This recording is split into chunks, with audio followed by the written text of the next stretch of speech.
Nandito na tayo, guys. Dati po nakarating kami dun sa cave. May cave doon. Ewan lang kung ibaba natin si Ai, guys. Ayan.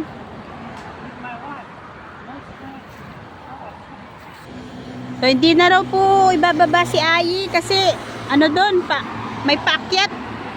Ayun, may paakyat. Kami na lang ni Laoshi. Dito po tayo.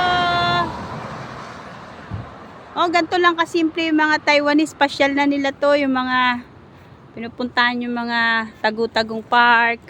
Hello!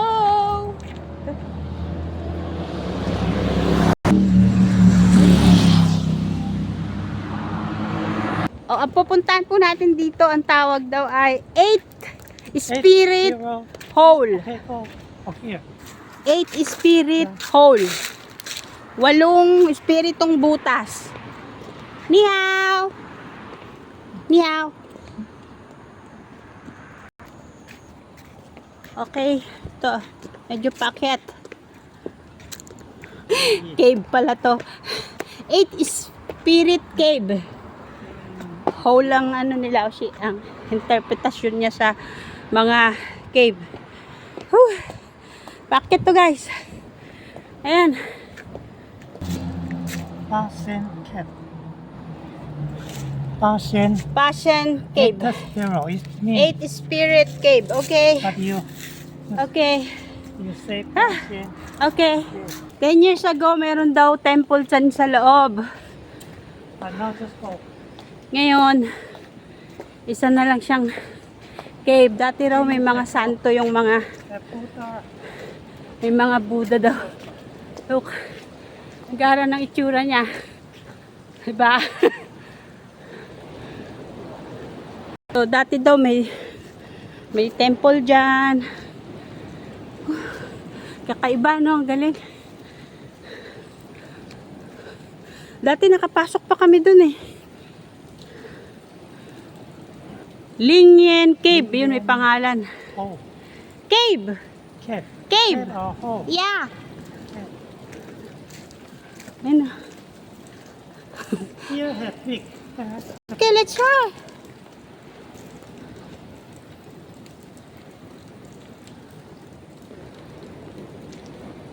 The sea. Okay.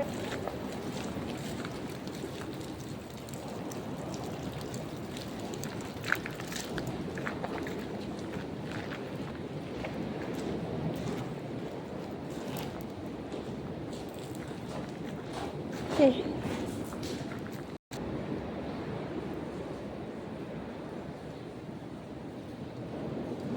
Diba? Saan na tayo makapasok ng ganire? Yan.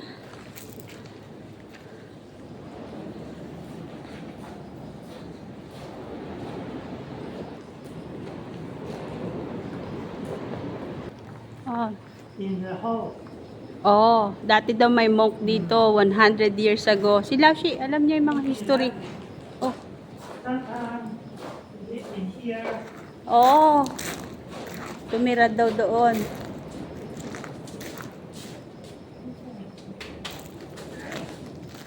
Umupo pa siya, Yan, monk. You like a monk, Laoshi? Yeah, probably for Yeah. and the later become a bigger temple. Before and the Buddha and the Bodhisattva from here. Before. Later, about 10 years ago, the government The government take off. off the temple. Okay.